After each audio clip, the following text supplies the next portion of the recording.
Okay, so welcome back, everyone, to the Doula That podcast. Today's conversation is an important one, and we want to start by setting a very clear intention for how we're holding this space. This episode is not about speculation, it's not about internet commentary, and it's not about rushing to conclusions. It is about listening. Recently, a video began circulating on social media showing two doulas being removed from a hospital during a birth. Like many of you, we saw a portion of that footage, but not the full story. And we also saw the responses that followed, a mix of support, confusion, and a whole lot of assumptions. So Mm. today, we're doing what we believe responsible birth workers and responsible media should do. We're creating space for the doulas involved to share their experience in their own words. This conversation will walk through who they are, how they practice, their relationship with the family, and what unfolded that day from their perspective. We also want to be clear about a few things. We are not providing legal advice. We are not speaking on behalf of the hospital or the medical team, and we recognize that there are multiple perspectives in any given situation. But what we can do is listen with care, ask thoughtful questions, and help bring clarity to a moment that has raised real concerns about advocacy, about communication, and about how doulas are understood within medical spaces. So, with that, we want to welcome Shira. Is it Shira? Shira? That's correct. Yes, I'm Shira? Shira. Shira Yes, and Tane. Thank you both for being here and for trusting us with this conversation. Absolutely. It's an honor to chat with you guys today. Thank you for inviting us. You're absolutely. very welcome. Okay, so before we get into what happened that day, we actually want to start with the two of you. Like, who are you? Because we know context matters. Mhm. So just tell us who you are outside of birth work first. Shira, do you want to start? Absolutely. Thank you. So, again, my name is Shira, and I am a birth and postpartum doula. I am also a doula trainer and a childbirth educator. Prior to my introduction into the birth space full time, which happened about 4 years ago, I was a classroom teacher, worked with special education children. I have had the opportunity to also do currently own a nonprofit that services our most vulnerable teenage girls, connecting them to all of the resources in our community to help them become contributing members of society. So, like you guys said, we across the board, lots of different titles that I hold, but most importantly, of course, I'm a mom too. I have three busy bumblebees. They are 18, 11, and 4 years old. Ooh. Yes. So it's a zoo around here. All right. Awesome. Oh, thank you for sharing. Yes. Jatan, do you want to tell us? Yeah, absolutely. So I too am a mama. I have a 7-year-old daughter. I always want to say my baby because she's forever my baby. I don't care when she's 27, she's going to be my baby, right? But I'm a mom. I am also a birth and postpartum doula here in the city of Metro Atlanta. I have an agency. We are in our second year of running as an agency here Oh, in the Atlanta area. congratulations. Yeah. Thank you. Yeah, I was a solo doula for some time and built an agency here in the city. So God has been faithful. Mhm. And also train doulas as well as teach childbirth education classes. All of those things. Me and Shira kind of are in the same lane in that space. We find ourselves in different parts of Georgia, which is our different bases. But I was also an educator. I was a teacher for 10 years before becoming a doula. For the first 6 years, I taught children with special needs. And the last 4 years, I was a middle school teacher for social studies. I loved it though. I think you got to love it to do it. Okay. Oh, yeah. Loved God being in bless middle you. school. Middle schoolers, my Oh, Right. yeah, Right. I loved it. Loved those babies. They were my babies. But yeah, taught middle school and ended up having my daughter. I always had like an affinity to birth. I always was like, I want to do something in this space. I'm not sure what that's going to look like. Ended up going into education. Really loved my career in education. COVID happened, really kind of like changed the education Yeah. system and all the things. I'm also a believer in Jesus Christ. So that's going to come out in the things that I say. Just want to prepare you guys. I say that to say because I felt like the Lord was leading me to quit my job and it didn't make sense and I really did not understand. I had my daughter, I had a really traumatic birth experience with her, and that kind of like fueled the fire of what I wanted, like fueled the fire of me getting into birth work. Had a friend who got pregnant and wanted a VBAC, and she was like, "You should be my doula." And I was like, I've been thinking about this doula thing. And if it's something that I want to do, and went and took all the classes to get certified, all the things, and thought that I was gonna like have a side hustle situation going on and support my friends. I was just like, maybe I'll That just side support hustle my went like friends. this. Right. Uh-huh. Exactly. Move Uh, everything out the way. Okay. yes. And then the day that I launched my website, she went into labor spontaneously. And Wow. that was just like this sweet sign from the Lord in my mind. And she had her baby, and that was the day that my business was birthed. And here we are There you 5 years go. later. There it is. And lots and lots of births later, hundreds of births later, and God has been faithful. So, what I thought it was going to look like and what I considered to be trauma at one season of my life, the Lord, I believe, just turned it into purpose. So, I'm thankful to be Yes, here on yes. this side today. That is so cool. My first birth as a doula was a VBAC also. Really? Yes, yes. And I was so, Yes, yes. in the beginning, you're so intimidated, like, oh my God, the I first know. one. Yeah, and her baby was born in a call, so that was really very divinely Oh, touched for us. Yeah, it was amazing. But yeah, this is great. This is great. This is great. I yes. I want to piggyback. I forgot a part of my identity that kind of differentiates us is I'm a maternal desert high risk doula. So I live in a region of the world, Ah, yes, where families do not have direct access to OB and okay. midwifery care or hospitals. So a lot of the Mm, families that I serve have to travel at least 30 miles to get to a hospital or a provider, not necessarily the best, but there's not much to choose from. And so okay. that alone changes the dynamic of how I show up and what skills I choose to carry. Because if I'm honest with you, sorry, friends, I had to eliminate the word scope and learn every single thing just in case.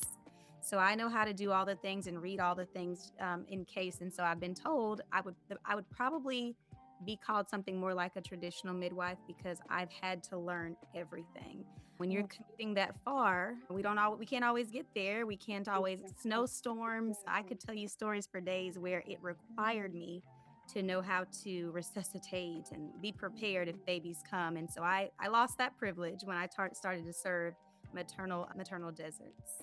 Mm, Gotcha. mm, Okay. Yeah, yeah. and I know the word traditional, the traditional midwife thing is controversial here in Georgia. I think there's Yes. Very political much so. fight, right, to get that Mhm, role recognized by mhm. the establishment, so to Yeah, speak. which But is a little hypocritical because then you've got maternal deserts. So what was she supposed to do? Right.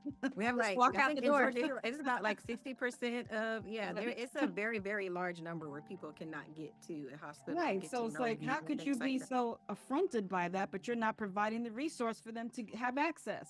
Yeah. Yeah, What am I supposed it's to do? Just crazy. walk out the room? She's pushing. I can't be here. I don't know what to do. I'm out of here. yeah.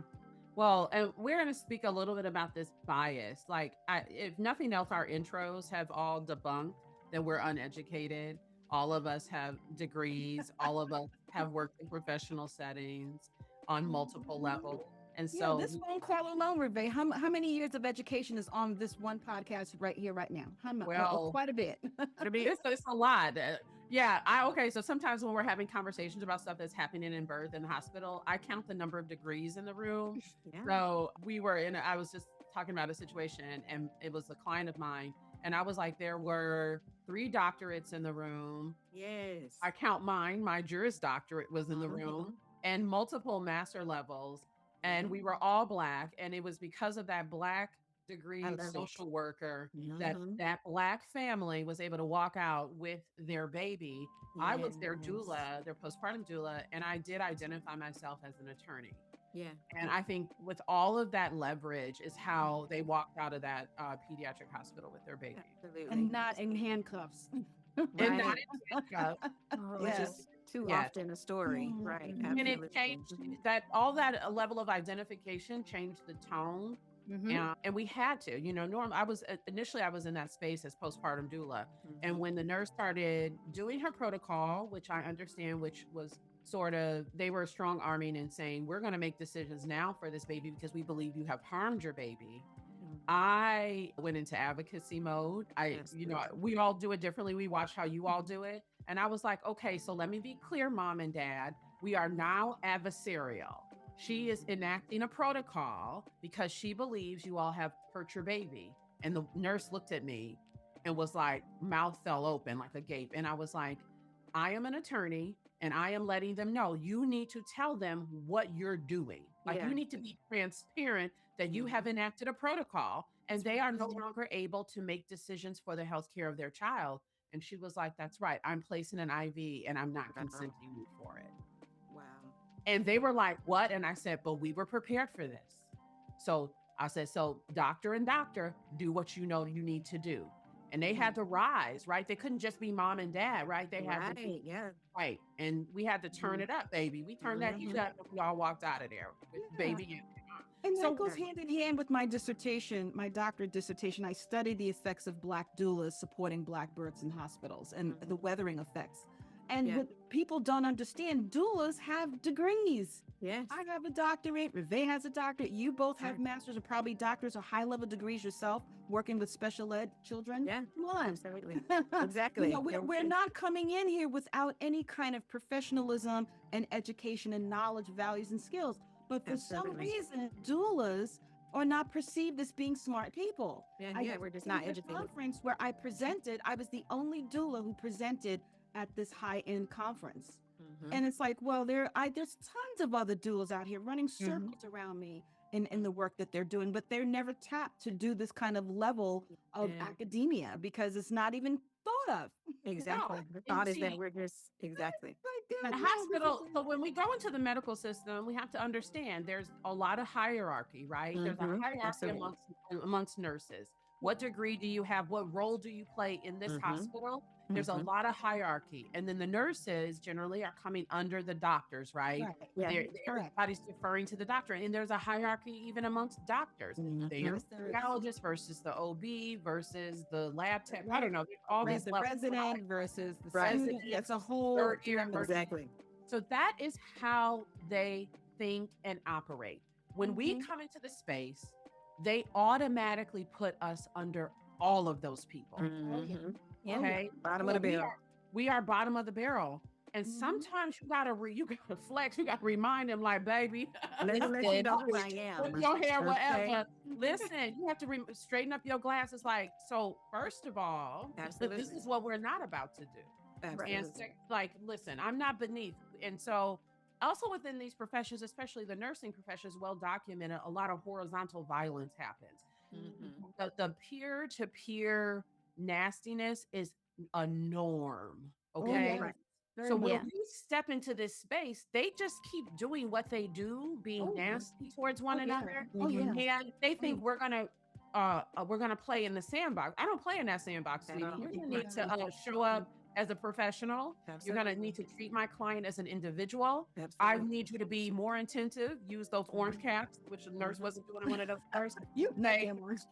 I'm really pissed about it, right? But we have to call. I don't know what you do in other rooms, but in here, you're gonna come correct. Peer-to-peer aggression is real, and those who know me here in New York know that I earned my doctorate. So now the nurses and doctors who know me, they'd say, "Oh, hey, Dr. Bowles," and they're like, "Oh, you're a doctor." The whole demeanor changes. The whole body aspect, everything changes. Like, oh, you're a doctor. How? That's amazing. It's like, the voice comes down. Everything changes. You know, changes. And so that reveals the bias, right? And so I think when you're working in these spaces, we got to know what we're stepping into. Now we don't go in with armor, but we have to go in with knowledge. We have to go in prepared. And what we desire is to be respected as professionals. And we understand not everybody comes in with special ed degrees and doctors and JD. There are lots of doulas who come in who are, and they should be allowed to be respected as well, right? For the role that they're playing in this family's life. This family invited them into this sacred space to do this sacred work. And most doulas have been working with these families for weeks and weeks and weeks. We know them better than these nurses. We know them better oftentimes than their doctor. Right? And we will be in relationship with them when they step out of this institution. Absolutely. So our level of connection and responsibility to this family, it extends far beyond the walls, right? And so we're trying to do right by them and take care of them. And that's what many of us have promised to do. And when we walk into the hospital, we often reach some interference. Yeah, and Okay. I just want to say here too that what we are all talking about here now and what you both have experienced very recently is something that our Black and brown clients experience all the time. Yeah. My Black and brown clients are attorneys, police officers, judges, all kinds of, and that absolutely. is not regarded means at nothing. all when they go in to give birth. Not at all. Not at all. They're spoken down to. Dad is called baby daddy, baby mama. All Yep, kinds of exactly. Are you the unprofessional, father? you Yeah, know, exactly. communication from the nurses and from the doctors to be, Mhm. hey, sister girl. And I would Exactly. pull the doctor out the room. Stop calling my client sister girl. Right. Yeah. Hey, Not sister sweetie. girl. Hey, sweetie. Hey, babe. Yeah. All the infantile. Yeah. So this was the outcome of once again my dissertation. What the clients are experiencing, guess what? We as Black doulas are experiencing it too. Yes. So I want to pull us back because this is so good and so wonderful. I'm sitting here like twitching like it's like a puppy. I want to ask the both of you, how did you encounter this client? Where did it start? Who you know, you don't have to give their names and everything. We want to protect them as much as possible. Oh, But how did you encounter them, and did they retain you? How did that story begin? I want you to answer that, but I also want to go back to how did the two of you come into partnership? Because you all have Yes. separate businesses, right? Yes. Yes. There are two I separate thought you were businesses. part of the. Okay. So it's we always have to explain this. So me and Shira have known each other for a long time. We're not going to tell our age, right, Shira? I'm not going to tell my. Hey, I won't. we've known each other since college, and always we were in education together. We met each other in college when we were both in the education field, Right. and our professional lives have kind of just mirrored one another. I started my business here in Atlanta first. Shira was already in birth work in that space, kind of in Middle Georgia. And when we both got into birth work, and I officially came in while she has her own business in Middle Georgia, and I have my own business in Atlanta. Because we're educators, we created a childbirth education program together, right? And so that is how we started essentially like collaborating in the care that we provide. And so Middle Georgia families, Atlanta families, they merge together and they do childbirth class together, right? Very nice. And we teach them together. It creates community amongst the families. It's a really beautiful thing. And then there are also families that love us and meet the both of us, and we both support them. And so we collaborate on certain clients, especially more high-risk clients. Then we take the opportunity to collaborate together on those clients. But it is two separate businesses. We just work together a lot. A lot. That is A lot. so cool. See, Yes. Renee, if I lived closer, we could have did the same thing. See? Oh gosh. Absolutely done the same thing. I know. Man, yes. I have to say, just the little bit of time you all have spoken so far, I am just, like you said, I'm like a little kid I'm like, because right, we're yes. honest, there aren't many, we don't have these types of relationships with people who just get it. Sometimes doulas, there are doulas that don't believe in advocacy. They're like, we teach them and then we step away. And I'm like, step away where? And so to hear you two speak is just, it's A so breath of dear to fresh my air. heart. It is such a breath of fresh air. I'm glad to be here for sure. We're glad to have you. Yeah. So tell us a little bit how you all got connected with working with this family. So this particular family is a rural family, like what we discussed. And so they retained me to work for them, met Jatim through childbirth education. And as the situation began to unfold, we decided we're in this together. You cannot leave me. And so that is how it became about. Where do you want to go from there? Yeah, I would actually love for us to hear a little bit about the family. Like you started working with them, childbirth ed, whatever you feel like you can tell, like what did prenatal support look like with you and the family? What were their needs, and like maybe what were some of the goals? What number of pregnancy is this for her? How many, with Okay, so I'm going to tread lightly and I'll tell you why a little bit later, okay? Okay.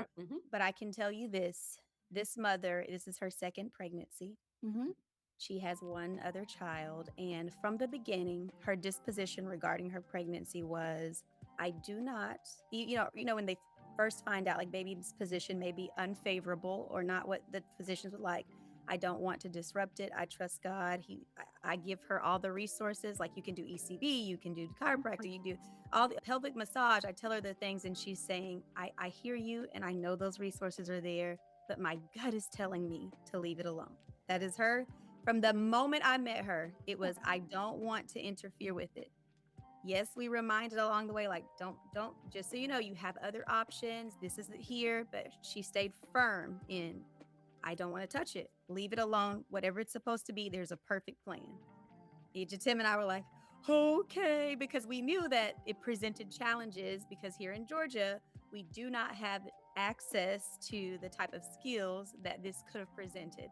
Not just because of baby's position, but also we consider pre-existing challenges that may have met us there as well. I'll leave it like that, okay? Okay. Okay. Understood. And Um, patient determination does prevail. As a doula, Mhm. we have to respect that. Patient determination prevails. Yes. Okay. Yes. Absolutely. So the goal was to go into birth. They chose a hospital space. My question is, were other spaces explored? Like, what? There, go ahead. Go ahead. Shira. No, you first. I was going to get into the provider situation Thank before you. the hospital. Okay, cool. And we'll share later why we're having to tread as lightly as we are. But there was so this is a rural mom, and I did not just come in on the birth. Like, I was there on the during parts of pregnancy as well. But there is in these rural areas, there's providers, one white man that just, makes a decision about how everybody is going to birth. And unfortunately, it can become a very negative situation. This practice, though, had recently obtained a provider that mom made the decision that she only wanted to see this provider moving forward because this provider was supportive. This provider was supportive and told this mom that it would be safer to have a vaginal birth than to have a cesarean. She had multiple visits with this provider, and she felt very comfortable and confident he was not a stranger to breech birth. And there was and baby's position would, like, change and things like that. But he was basically implying that, hey, I'll be able to be there. It is an unfortunate situation what can happen in rural cities in Georgia. And when there is one provider that has a lot of control, when this is the only provider in the entire city.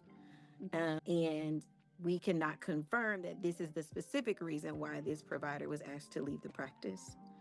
But the turn of events that began to happen after multiple appointments of supportive behavior, when the main provider did not support this mode of delivery, this provider was fired.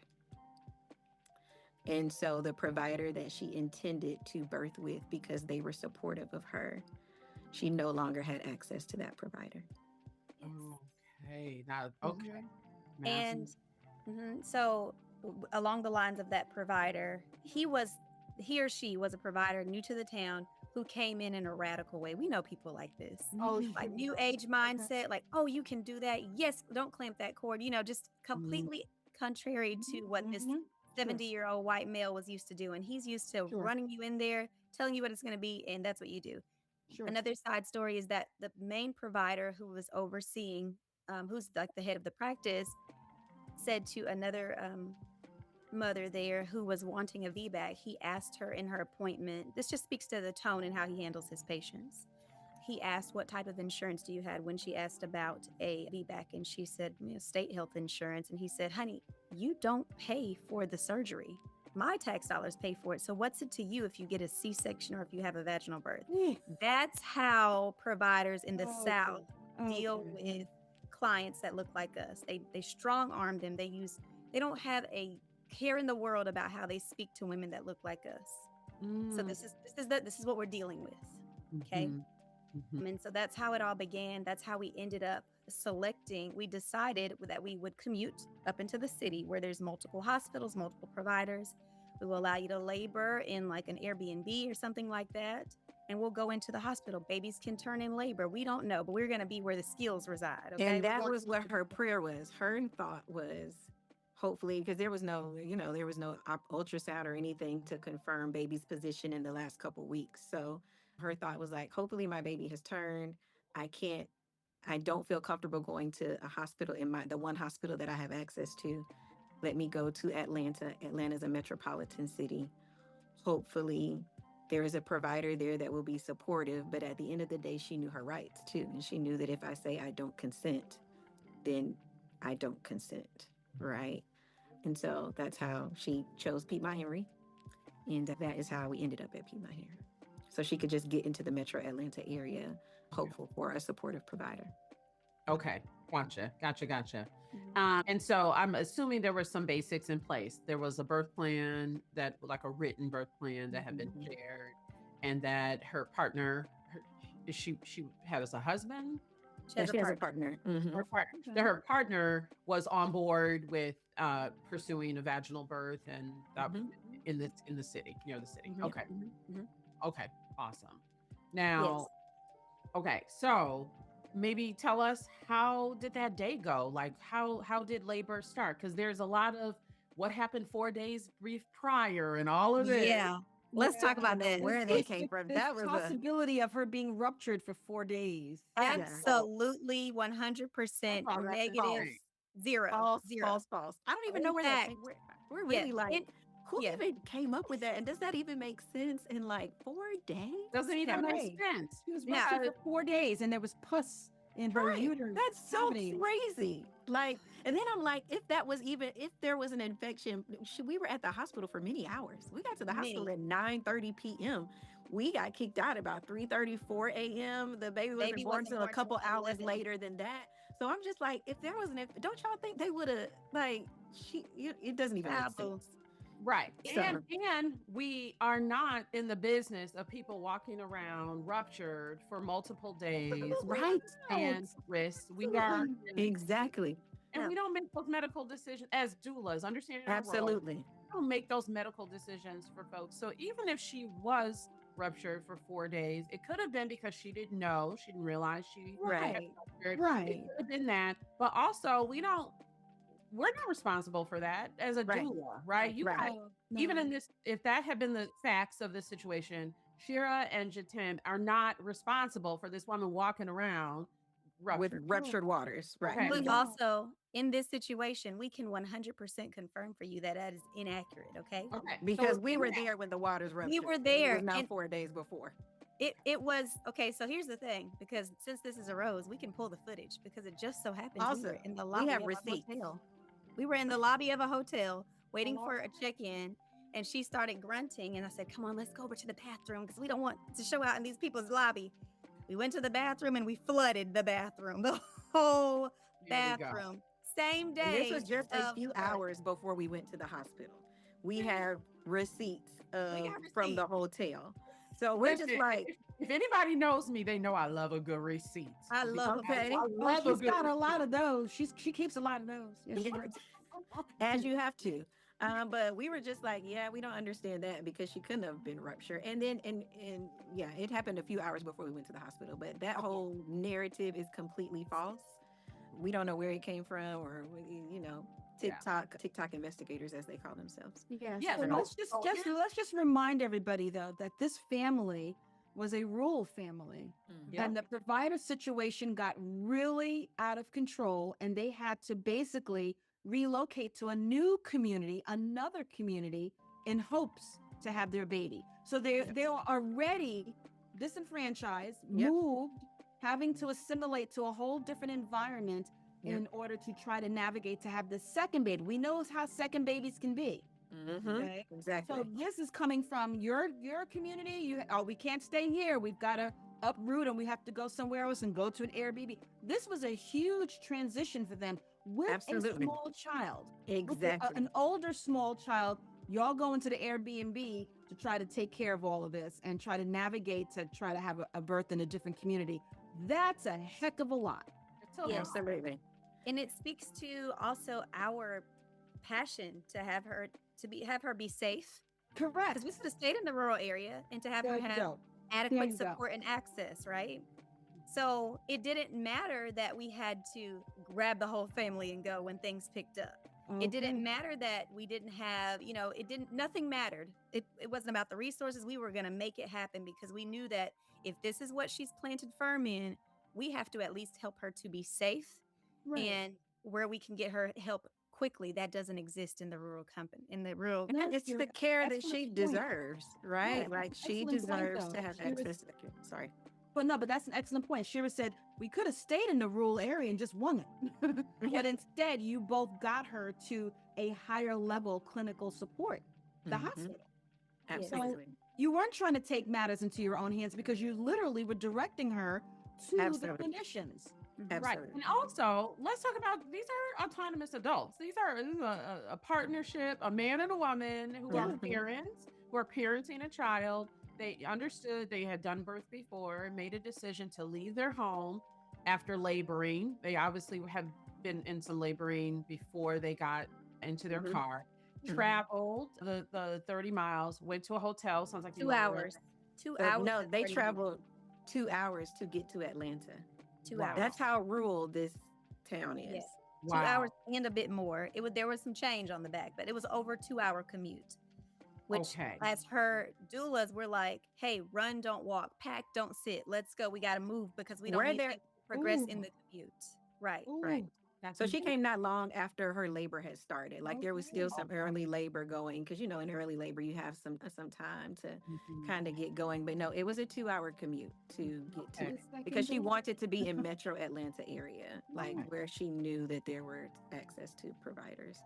So And they made right, it to the hotel, and then labor picked up to the extent that it broke her bag of water. mhm. Yes. The Well, only reason why, go ahead, Shira, I'm sorry. we actually, when we got to each other, just before we arrived at the Airbnb, mom received notification the Airbnb wasn't quite ready. So here we are in a parking lot. Oh, And she is oh. in the thick of it now. Those contractions, I'd say about 5 minutes most apart, and they are knocking her out, right? They're pretty intense. But she's not ready to go in. Like, we're not there.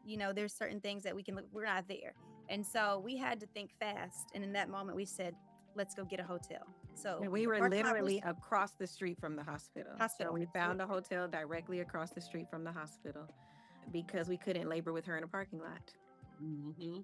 So we So went to the we hotel. went out of our own funds and got a hotel room until the Airbnb was ready because they weren't saying it was going to be ready in like an hour. They were like, yeah, it'll be ready this evening, later this Yeah. Three or afternoon. four. We After were like, we 4 o'clock. can't like figure that out. She needs to be comfortable. Like we need to be with her. And I mean, yeah, we were at a hotel, but it's essentially like laboring at home with a mom that doulas do on a regular basis. Yeah. And so we labored with her partner, her daughter, and just continued to labor until that space did become available. It became available a little bit before we anticipated, maybe like an hour before. So we were like, okay, great, let's head on over there. And it was only like I think it was like a 9-minute drive or something of that nature. And so that was great because there was intention in choosing the Airbnb very close to the hospital. Yes. So there was intentionality in every space.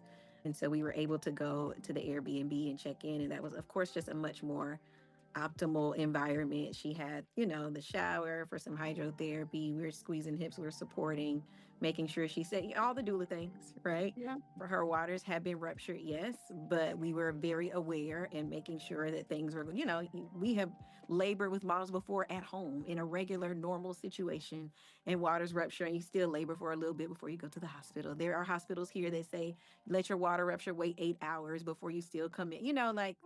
This is still evidence-based care. So And what led you all to decide to come in? What was go in? Because you were nearby, but what was the thing that you were like, oh, okay, let's go now? Well, I want to take a step back before we go there. Okay.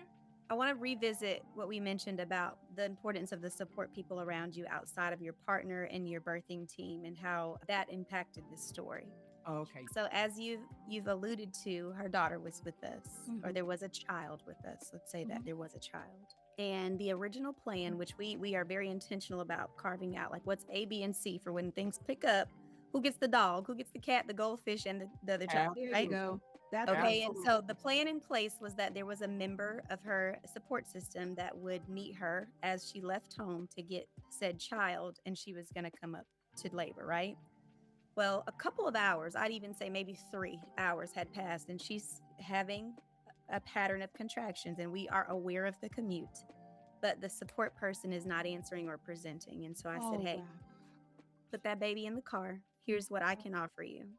I just happen to have a child that's the same age as yours. I'll bring that one, and they can be companions and play with each other for the day. And that will work until we figure something else out because we knew they played before. Now, I want to say this. I don't need childcare. I have a strong system in place. Amen. I brought the other child because she had the child the same age and they needed somebody to entertain her as mom progressed through labor. Okay, introduce that fact. No one's ever heard it. Heard it here first.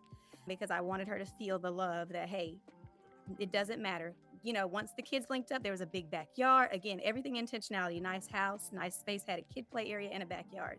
We got a plan. If your person never presents, now you have two doulas. One can stay, one can go. We've got it all mapped out. And like this is us thinking on our feet. Okay. All right, now we can go forward.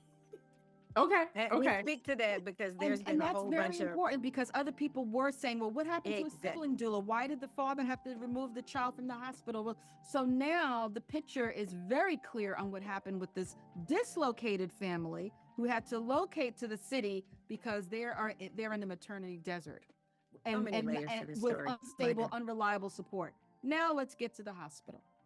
Okay. You know what I mean? Okay. Yeah. We get to that. Okay. So we present to the hospital because mom is saying mom's goal originally was to completely go unmedicated because remember, we did not have confirmation of presentation of this baby. So her goal was just in case my baby has not turned, I want to do this completely all the way unmedicated and, you know, show up at as close as we can hope to be the end of labor. But mom was like, hey, I'm changing my mind. You know how things can happen. Like, I need some pain management. She was like, this is really hard, right? This is getting really tough. And we labored at that Airbnb for a few hours. And she was like, she made the decision. She said, hey, Jatim, Shira, I want to go. I'm ready to go. I'm ready to get some pain management. Absolutely, ma'am. Let's pack up. Let's pack up everybody. Okay. Because we got the whole family. So let's pack up everybody. We're 12 minutes from the hospital. I think we were about at that time. It said it was going to take us 12 minutes to get there. We pack up, we go to the hospital. Like, that's just what it was. I think that we were literally out the door within 25 minutes of her saying that. Like, she said she was ready to go. We said, all right, let's go. I want to add, we forgot a factor. From before we left the hotel, heading to the Airbnb, that said support person appeared. Okay. We were under the assumption that that person would get the baby and head out. Go. Yeah. That person came and joined us, creating a whole new dynamic. Oh, shoot. A dynamic of a person who is not familiar with physiological birth, does not support mama's wishes, does not agree with mom's wishes at all, and is constantly giving report like a sports person, like giving the plays at an NFL game on her earpiece, like, hey, mama's doing da da da da da, we're getting ready to da. And so this is a different, you know how birth is supposed to be. The whole energy of the work that y'all were doing. Swiped it right out of our hand. And so I didn't want to omit that element because it really plays into how things go in this story. The way things look today. The way things look today. So when we got to the hotel, from the hotel to the Airbnb, said support person joins us there too, introducing a whole new element. I would love instead of just staying at the Airbnb with the kids and helping out like she was committed to do. That did not happen. Okay, gotcha. And mind you, both things are paid for, so we still have access to everything. Right. One thing Jatim and I told mom and dad, even from the thick of labor, you have to communicate with this person. You're not saying anything, so it's falling on us. And we don't have the right to tell your support person what you'd like to see. You've made it clear. You're kind of like not communicating with them. And so they're doing whatever they see fit to do. But we had to say, hey, you got to pick up that call. This was on the way from one hotel to Airbnb. You got to talk to the person and make your feelings known. Because if not, you're putting us in a position.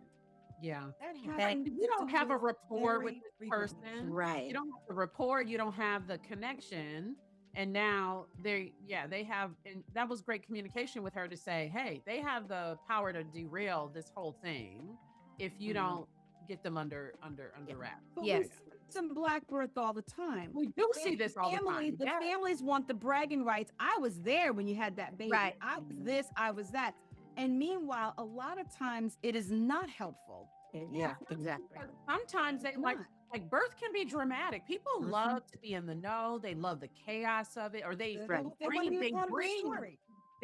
chaos to the situation and make it dramatic. Yeah. Right. So those are factors at play. Okay. We arrived to the hospital. On the doula to be the referee in all of this. Yes. Mm-hmm. Like another portion of the job that we have. Wait, before we arrive at the hospital, as we leave for the hospital, we do tell said support person, We don't think kids are going to be able to go where we're going. Absolutely. Okay. We get that. We get that. Now I'm gonna be honest and transparent. You are here for this.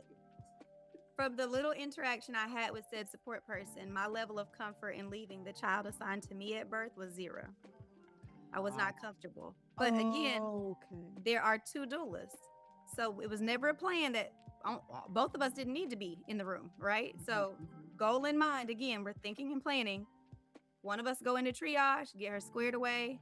We'll wait in the waiting room with dad. Then the other one would switch out, and whomever left would take the other child. Okay. That's how this child component got introduced, because I could not leave that child assigned to me at that house with this person with all this.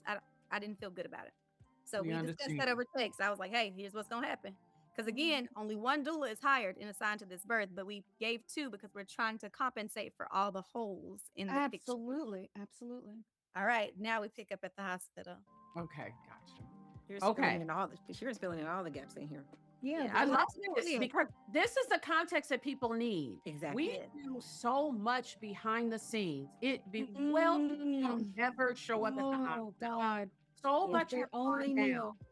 And if the staff would use us, they don't leverage us to get the information. We're there to give info about how emotionally this family is showing up. Maybe some of the data, like when did the waters rupture? What is she concerned about? What is her pain level? We're not speaking for the client, but we can give context. If nursing staff could find us in their minds that we're collaborative, not competitive. Absolutely. We are still part of the care team as well. I don't want to be a nurse. Exactly. I don't want to be a nurse. No. We often carry so much valuable information that could really help them get to know their client. Absolutely. To determine how they're going to care for them. Absolutely. How they can emotionally drop into the scenario and link up so we can be seamless. But instead, many of them see us as adversarial and get out of the way and move over here, and you can't come to triage, you can't do this. There's a lot of trying to control us before we even get phase. And it's unfortunate. Okay. All right. So you all are at the hospital, you get to triage. You get to the waiting room. Tell us what happens there. What is so it's after hours, so we have to go in through emergency department. Oh Lord, here we go. Versus going straight into the main entrance of the hospital. So we have 2 cars. I ended up going in with mom into emergency department because the way that it works, the parking, how you gotta go, it was just a lot of trying to figure all that out. So I say, hey, I'm gonna go inside with mom into triage. You guys figure out parking. I'll meet y'all upstairs, right? Of course, in the emergency department, they're asking 1,000 questions because this is not our hospital. This is not the person. She doesn't have an assigned provider. She is walking in as just a presenting woman in labor who does not have a provider on staff at this hospital. That's right. Thank God. Can we educate folks who may not actually get that, right? Okay, so part of what happens is hospitals get federal funding. If they get federal funding, one of the rules is that they cannot deny anyone who shows up in active labor. So I know that's a big part of you all really wanting her to get active and wait a bit so that she can be admitted, because this is not her home hospital where where providers have seen her and are waiting for her. She's not registered to show up there. So that's part of the requirement, part of y'all's plan. This was a plan. Exactly. So she's presenting in a way that this hospital has to receive her. Exactly. They have to receive her, yes. And let's not forget the main part of the story. This is a family from a maternal desert. Exactly. Okay? Yes. This is how we are negating to get services. Exactly. Exactly. That is such a key component in all of this. It really is. They asked us all the questions and get all the information at the emergency department. The reason why we didn't stay down there as long as we could have is because she is in some good labor, right? And of course, the emergency department people are like, "Oh my God, you better not have this baby down here. We got to get you upstairs." So they don't even finish everything because of how she is presenting, and they quickly get us up to the OBED upstairs into the triage area. As soon as we get in there, of course, mom is not sitting down. She's in some heavy labor. She's standing and rocking, and I'm squeezing some hips and giving some comfort measures, all of the things. The nurse initially comes in and is very kind. She sees this presenting mom. She's asking questions, all the things. She asks when waters ruptured. We tell her when waters ruptured, all of the things, answering all of these questions. Sorry, is it still showing me? I'm sorry. Yeah. Mhm. Yes. Okay.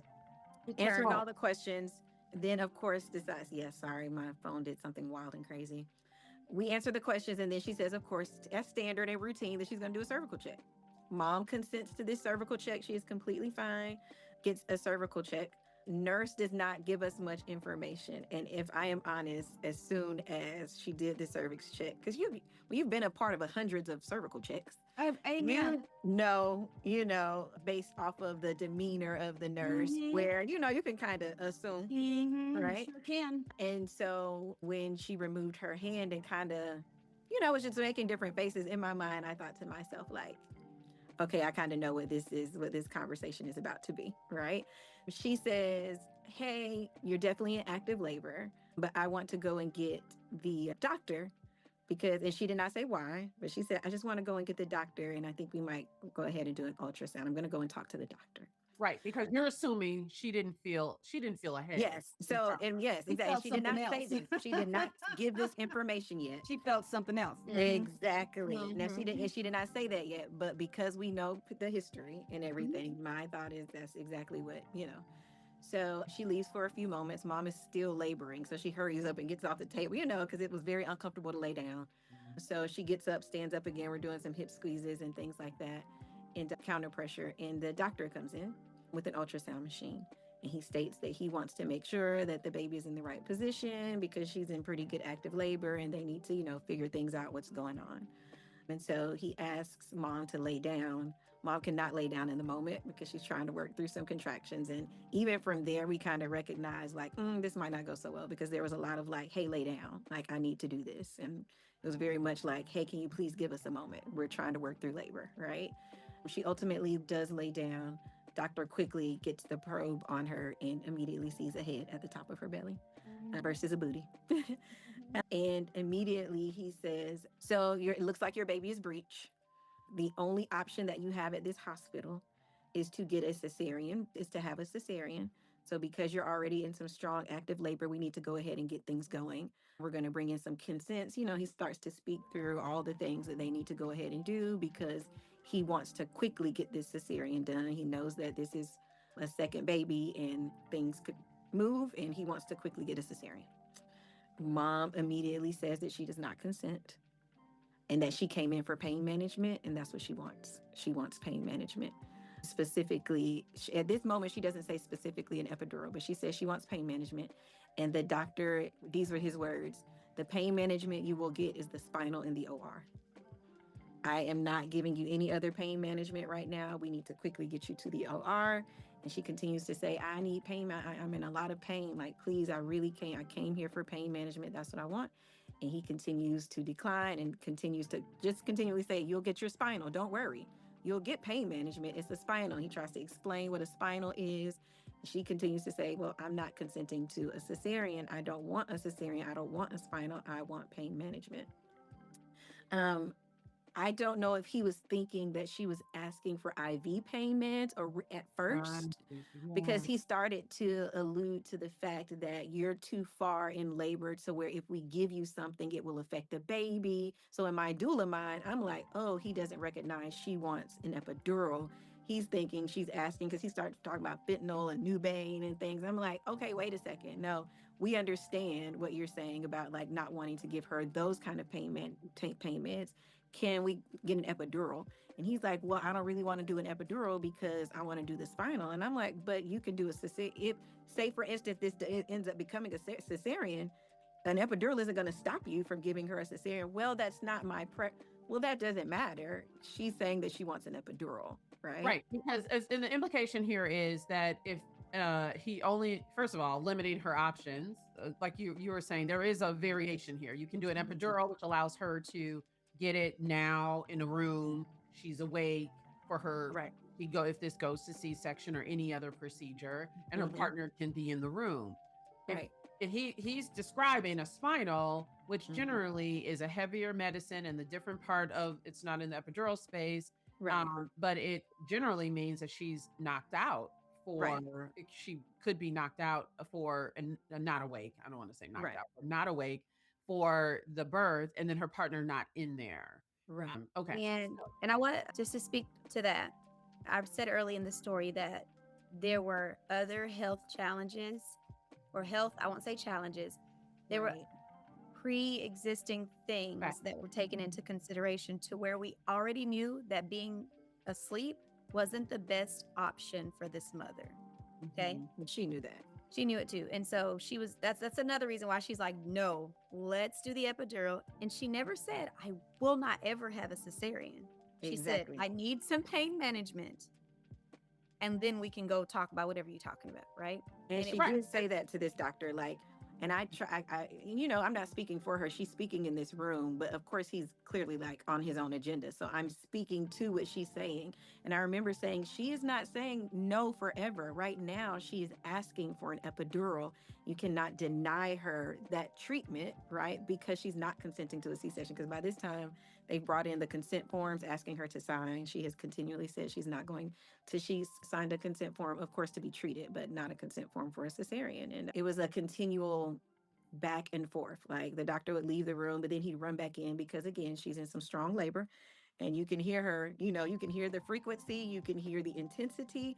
And honestly, I just believe he was like, this girl gonna have this baby vaginally if we don't hurry up and get this C-section going.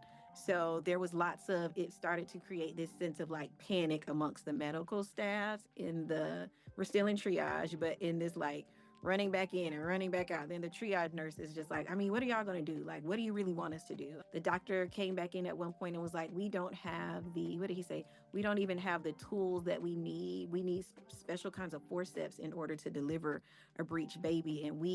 And I'm saying this because there's a portion of the story later that will speak to this, but we don't even have the special forceps that are necessary to do this. Not at one time did he say, like, I am not trained and I don't feel comfortable doing breech vaginal birth, which should have been the conversation from the beginning, right? True. I don't, yeah, that should have been the first thing instead of just saying your only option is a C-section. That's what we're doing. Sign this consent form.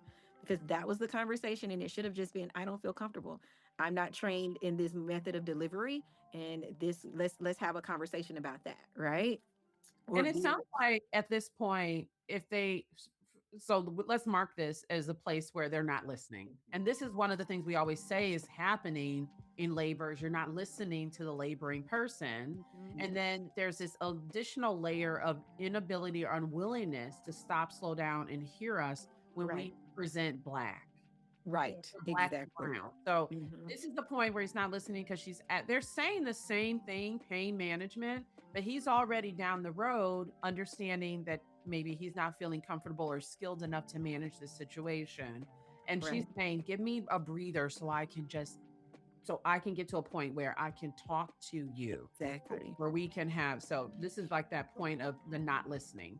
Yes. Also, I think we also have to think through the panic that does happen when we show up not registered in a hospital space. They don't know us. If you're Black and if you have any other health factors, they're freaking out because Absolutely. they're thinking with their lawyer brain, Mm-hmm. liability, Absolutely. Well, right? no, Hervé, what I picked up from what they're both saying here is that at first this almost sounded like they were trying to think that she was drug seeking. Right. That's what we That's felt what too. I picked up. When she was Mhm. asking for pain management, he was like, well, we can't do this. You know, the first thought that happens to so many Black and brown moms is that, oh, you're doing this. Well, you must be drug seeking. Mm-hmm. Well, there can Mm-hmm. be that too. I mean, I think that's It's just like, part of. whoa, wait a minute. I'm in labor. I'm asking for, like you said, a breather. I'm asking for the epidural so that I can negate and I can talk and do what I need to do. You're talking about, oh, well, we can't do this, we can't do that. These doctors are very protected with their policy. Oh, well, the policy at this hospital is if you're breech, we're going to have to do a surgical birth. The policy does not give them the right to listen. They're going by they don't have to listen to you. They're going by a policy. Right. So the policy makes the ears turn off. Absolutely. And we see that all the time. We do see that, and it's just I think it's the bias is layered depending on who the doctor is, Absolutely. what their liability coverage is, what their history of incidents is, what have been if this hospital has had a history of large lawsuits. That dictates a lot of policy too. We don't do this. We don't do this because they don't have coverage. So Mhm. there's a lot going on in these decisions and in these conversations. I don't think we recognize. Mhm. Okay, so he's talking about a spinal. She's talking about an epidural.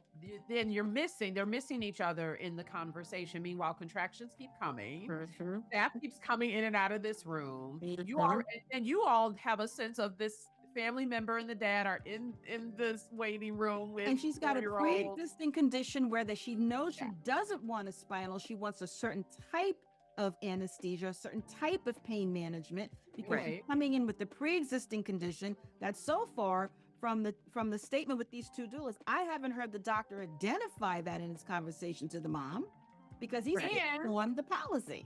And she hasn't formally been admitted. Right. Right. She Yep. has not formally been Still in admitted. So triage. much so, Yeah. they've listened to the baby, of course, right? So at this point, and that's the great thing. Baby is perfect. They're not concerned about any of that. They're done mom's vital signs, BP, all these things. Mom and baby are great. At this point, the issue is just no one is listening, right? But so what do I know as a doula? I know that there are certain things that have to happen in order to call anesthesia for the epidural, right? Yeah. I know that there are certain things. Yes, they've got to do blood work. They've got to get a Labs have bolus to of be fluids. done. There's quite a Yes, few labs and bolus of Mhm. fluids. Get a hep Mhm. lock in. I know these things. So what I start trying to do as a doula, because at this point, we haven't even done any of that. We spent so much time going back and forth about what's going to happen. They've sent the baby nurses in so that she can talk about vitamin K if she want that. If she Lord have wants mercy. they've sent All they in. did was a Each in her sonogram and a own cervical room. check. Yeah. Sonogram and a cervical check, and that's all they've done. That's all that they've done. And listen, well, remember, we're listening to baby. They're listening to baby. But as far as anything else, no. They're sending in people. They keep coming in with the consent form for her to sign and, asking, all these questions that are ultimately trying to lead her to a C-section, which she's already stated that she will not consent to, right? So a nurse comes in again at one point. At this point, the very friendly nurse that we originally got is not the very friendly nurse anymore. But that's okay. She's just upset that, she feels that we are going against the policy. There's nothing that we can, she came in and was like, I don't know what y'all want us to do. Like, what do you want us to do?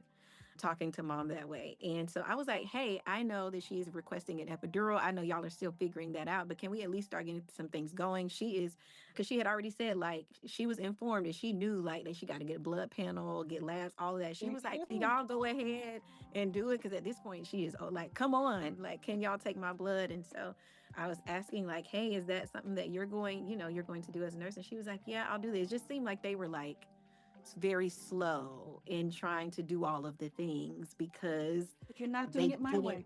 Yeah, they at the end of the day, they just didn't want to do it because they didn't want to give her an epidural. They want to give her a spinal in the OR. And so all of the things that can lead up to her receiving that treatment, they didn't want to do it. Were you going to say something, Shira? Let's say this is because the doctor said the hierarchy. Here we go. The doctor already said, I will only do this if it's like this. And so Right. the nurse going against that is detrimental to them. You got to remember, they got to come back here and do another shift tomorrow and the Exactly. next day. Exactly. And now trying to go up against this doctor, which even though this hospital is near Atlanta and near, closer to the metro area, it is not in the heart of the city. Okay. Mhm. It's still on the edge fringes. And Okay. Exactly. while it's not as rural as where they've come from, It's still not. it's still on the fringes kind And of. let's say this was not oh, this is going to be the best place for us to go. No, it was just the closest from the closest Right. in Metro From the Atlanta area, highway, from they the were rural driving for 2 space. hours. Exactly. So it's Right. not oh yeah, let's go to Piedmont Henry. That's the place to go. No, it was the closest place. She already had an over 2-hour drive. Let's go to where we can get as close as we can. Right. Yeah, And and also- get all the other things, Airbnb that accommodated the other needs, where she Yeah. could go have Right. recovery and everything. Yeah, And when you think about all of what you've all just shared in the time we've been on this taping here together, it almost looks like, well, even with all of that the parents did, it still wasn't enough. Right. Mm-mm. All of Yeah, the that's things, all wasn't of the enough. investment they made to have And the still, birth that they got out of the desired, maternal and it desert, they still got was to never the enough. urban area of the city, and well, this hospital, yeah, it's still not the metro Atlanta, so it's Well, still not getting. and let's keep it real. I don't know that it would have been better had they made it to Midtown Right. or beyond, okay? Right. Right. Because 100% what we're experiencing is birth in Georgia. This is the Mhm. place that kept a mother on life Alive on life support. On life support until they support. grew All that right, kid. like Yes, we have to please. So, understand this is the place where we had nurses doing TikTok videos Yes. on talking About about eggs, icks. their icks. the eggs, Mm-hmm. Like, so let's put and the that into decapitation context. of a baby too. Yeah, That That's one. right down the Yes. street from where we are. Okay. Yes. Okay. decapitating a baby, and the nurses who covered it up. They Mm-hmm. wrapped that baby so the parents didn't even know that the head wasn't attached Until the funeral home. Yeah. until the funeral home call. So this is the climate that anybody in Georgia is birthing in. So you all are doing. This family has gone through great measures to try to be Yes. responsible, To try to to do go the in right things. and get the best kind of care that they could get. And now you're in triage. You're being met with resistance. Somebody decided to put their plan on her. She's saying no, and she's not consenting, which is her legal right to do that.